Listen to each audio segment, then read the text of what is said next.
Hello everyone and welcome to yet another video on JavaScript programming. Kaushal this side from SimpliCode, and today we will discuss the do while loop in JavaScript. In the last few videos we came across the two different types of iterative control statements, for loop and the while loop. We saw a practical program based on the same. So if you haven't checked out the previous videos, please have a look before going through the do while loop. Before we begin, make sure you have subscribed to our YouTube channel and click on the bell icon so you never miss an update from SimpliCode. So without any further ado, let's move on to the do while loop in JavaScript.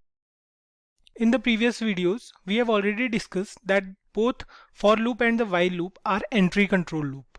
That means the conditions are checked first, right?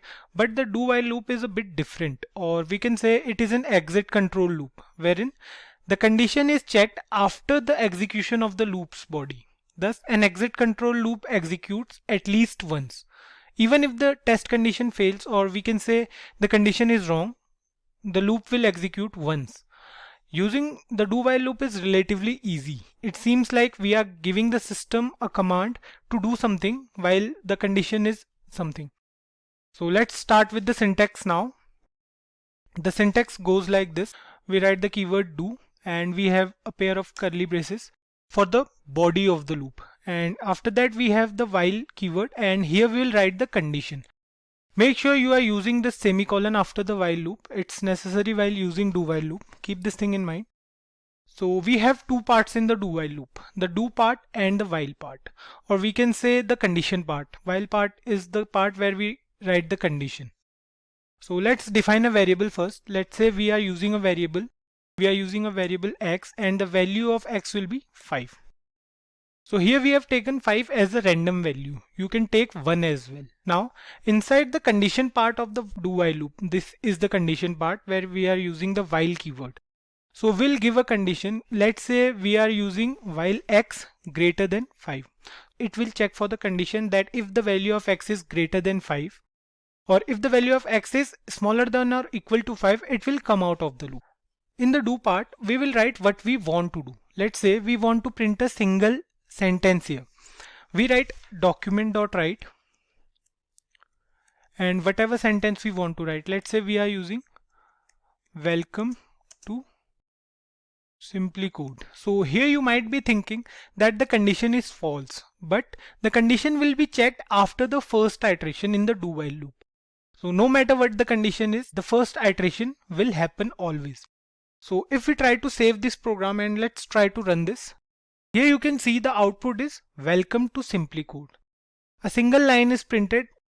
What is happening here is, although the condition we used was wrong, but the condition will be checked only after the first iteration. When the do while loop will perform this particular statement, when the document.write will be performed, after that it will check for the condition if x is greater than 5 or not.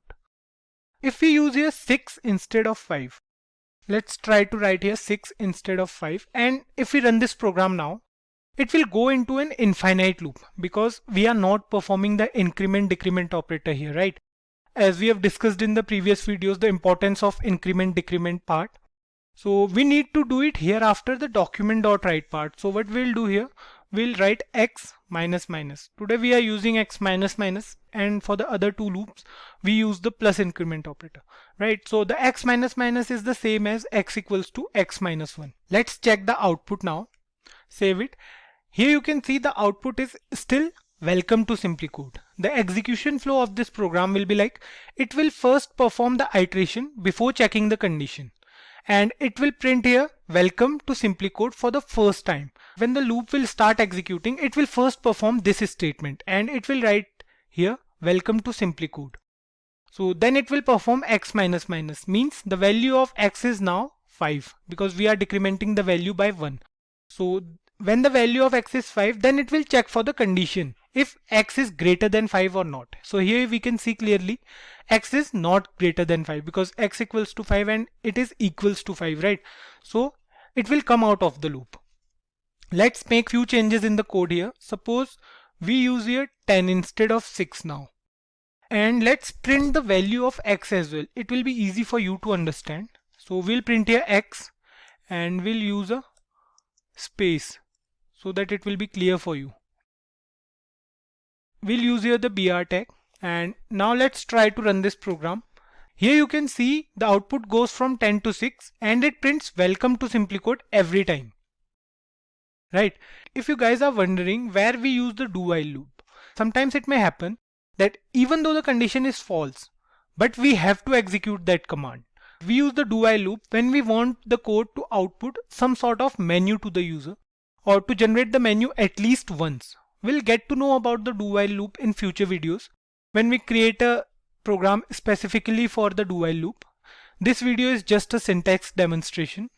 So that's all for this video, guys. See you in the next one, where we'll understand the difference between for loop, while loop and the do while loop with the help of an example. So if you like this video, do give it a thumbs up, comment your doubts below, share it with your friends, and don't forget to subscribe SimplyCode. Thank you.